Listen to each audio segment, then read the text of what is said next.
रामपुर के जंगल में चोर कालू कौवा रहता था। वह पूरे जंगल में इधर-उधर चोरी करता था और चोरी करके अपना वह गुजारा करता था। दूसरी तरफ जंगल में ट्यूनी चिड़िया रहती थी, लेकिन ट्यूनी चिड़िया बहुत ईमानदार थी और वह बहुत शरीफ भी थी। वह किसी को अगर चोरी करते हुए या गलत काम करते हुए देख लेती थी तो वह बहुत नाराज हो जाती थी और उसकी शिकायत जंगल के मुखिया के पास कर देती थी। एक दिन की बात है, कालू कौवा जंगल की तरफ घूमने निकल लेता है। अचानक देखा है कि बुलबुल चिड़िया के घर में काफी सामान पड़ी हुई है। कौवा को यह देखकर उसके मन में लालच आ जाता है और वह सोचने लगता है कि आज रात में मैं बुलबुल चिड़िया के घर में चोरी करूंगा। वहां से कालू कौवा अपने घर आ जाता है और धीरे धीरे समय बीत जाता है, शाम हो जाती है। शाम को कालू कौवा बुलबुल चिड़िया के घर पर चोरी करने के लिए जाता है, मगर वहां पर ट्यूनी चिड़िया उसको देख लेती है कि कालू कौवा चोरी करने के लिए आया हुआ है। चिड़िया कालू कौवा से बोलती है, कालू तुम यहाँ से चले जाओ, तुम बुलबुल के यहाँ चोरी करने के लिए आए हो, यह बात मुझे अच्छी नहीं लगती है। मेरा नाम जानते हो और पूरे जंगल में सब मुझे जानते हैं कि मैं एक ईमानदार हूँ। अगर तुम हमारे सामने बुलबुल के घर चोरी करोगे तो मैं तुम्हें सुबह पंचायत में घसीट कर ले जाऊंगी, तब वहाँ पर तुम्हारे ऊपर मार चलेगी, तब मेरी गलती मत देना। कालू कौवा ट्यूनी चिड़िया से बोलता है, तुम मेरे रास्ते में मत पड़ो वरना ठीक नहीं होगा। हम अपना काम कर रहे हैं, तुम अपना काम करो। जाकर मैं चोरी करूं या घर पूरा उठा कर ले जाऊं, तुम कौन होती हो बोलने वाली? तुम हमारे काम में दखल अंदाजी मत दो। तुम यहाँ से जाते हो कि मैं मुखिया के पास जाऊं और तुम्हारी शिकायत करूं, ताकि तुम सुबह पंचायत में आओ और तुम्हारे ऊपर डंडा चलवाऊं। कालू कौवा वहां से उतनी टाइम चला आता है और अपने घर में आराम से बैठ जाता है।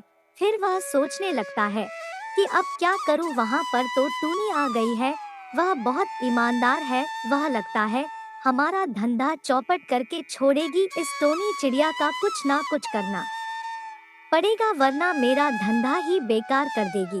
अगले दिन कालू कौवा ट्यूनी चिड़िया के घर के पास जाता है और ट्यूनी चिड़िया को देखा है वह अपने घर में है कि नहीं है। उसके बाद में मैं बुलबुल चिड़िया के घर जाऊंगा और चोरी करके वापसी अपने घर आ जाऊंगा। कालू कौवा देखता है टोनी चिड़िया अपने घर में होती है। तब कालू कौवा बुलबुल चिड़िया के घर चला जाता है, वहां चोरी करने के लिए जस जाता है। वहां पर बुलबुल चिड़िया आ जाती है और कालू कौवा को चोरी करते हुए देख लेती है। बुलबुल चिड़िया बहुत नाराज हो जाती है कि हमारे घर पर कालू कौवा चोरी करने लिए आया है और वह पूरे जंगल में शोर मचा देती है। तब सारे पंछी वहां पर एक जगह आ जाते हैं और तब ट्यूनी चिड़िया भी आ जाती है और ट्यूनी चिड़िया फिर कालू कौवा से बोलती है, कालू तुमसे मैं कल बोली थी कि तुम चोरी करना छोड़ दो, वरना यह बात अच्छी नहीं होगी। मैं कल तुमको छोड़ दिया था, लेकिन आज मैं तुमको बिल्कुल नहीं छोड़ूंगी। चलो चलते है जंगल के मुखिया के पास शिकायत करती हूँ। मुखिया तुमको डंडे से मारेगा, तब तुम्हारी चोरी छूटेगी। टूनी चिड़िया जंगल के मुखिया बंटी कबूतर के पास कालू कौवा को लेकर आ जाती है और बंटी कबूतर से बोलती है, मुखिया जी, जंगल में कालू कौवा चोरी करता है और यह जंगल चिड़ियों को काफी परेशान करता है। यह बात मुझे अच्छी नहीं लगी है। अगर तुम कुछ नहीं करोगे तो यह बात तुमको भी अच्छी नहीं लगेगी। आप ऐसा करो, उसको कुछ सजा जरूर दो, ताकि यह आगे चलकर चोरी ना कर सके।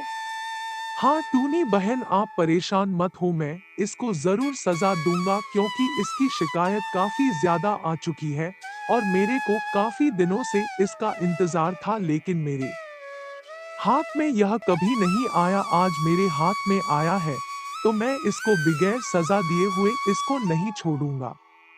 कालू कौवा, तुम्हें यह सजा है।